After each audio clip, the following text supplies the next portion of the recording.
Hi అండి. నేనండి మీ నాయుడు గారి అమ్మాయిని. ఈరోజు బీరకాయ ఫ్రైతో మీ ముందుకు వచ్చేసాను. ఈ ఫ్రై ఎక్కువ మనం దేవుడి గుడికి వెళ్ళినప్పుడు వారం టైంలో చేసుకుంటామండి. ఎందుకంటే వెల్లుల్లిపాయ ఉల్లిపాయ వేసుకోకుండా చేసుకుంటామండి.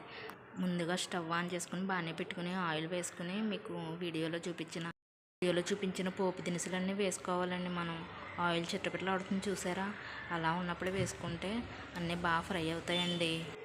అన్నీ వేసుకున్నాం కదండి, ఇంక దానికి దీనికి తేడా ఏంటంటే వెల్లుల్లిపాయ ఒకటి యాడ్ చేయాలండి. వెల్లుల్లిపాయ ఒకటి యాడ్ చేయలేదు కాబట్టి ఇది ఓన్లీ ఇది పూజ టైంలో వేసుకుంటామని చెప్తున్నానండి.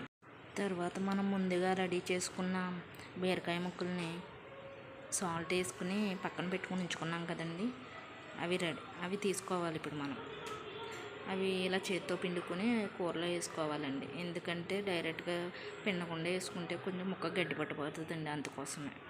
అలా 20 నిమిషాలు అలా మనం ఎక్కడికి వెళ్ళకుండా గ్యాస్ దగ్గరే ఉండి మనం ఫ్రై చేస్తూ ఉండాలండి. లేకపోతే పక్కకి వెళ్ళామనుకోండి మాడిపోద్దండి బాబు ఈలోపు. మళ్ళీ మనం ఇదంతా చేసిందంటే వేస్ట్ అయిపోద్ది. కొద్దిగా పసుపు వేసుకోవాలండి, కారం అవసరం లేదు. ఎందుకంటే ఎండుమిరగాయలు వేసాం కదండి, ఆ కారం సరిపోతుంది. అంతా కారం మళ్ళీ కారం వేసామనుకోండి అది ఇగురు కర్రీలా వచ్చేస్తుంది. అలా ఫ్రై చేసిన తర్వాత చూసారా రెడీ అయిపోయింది. ఒక 2 మినిట్స్కి మనకి గుమగుమలాడే బీరకాయ ఫ్రై. వారం రోజు నాడు తింటే సూపర్గా ఉంటుందండి. ఇది వేడివేడిగా అన్నంలో సర్వ్ చేసుకున్నాం అనుకో మనకి చాలా బాగుంటుందండి.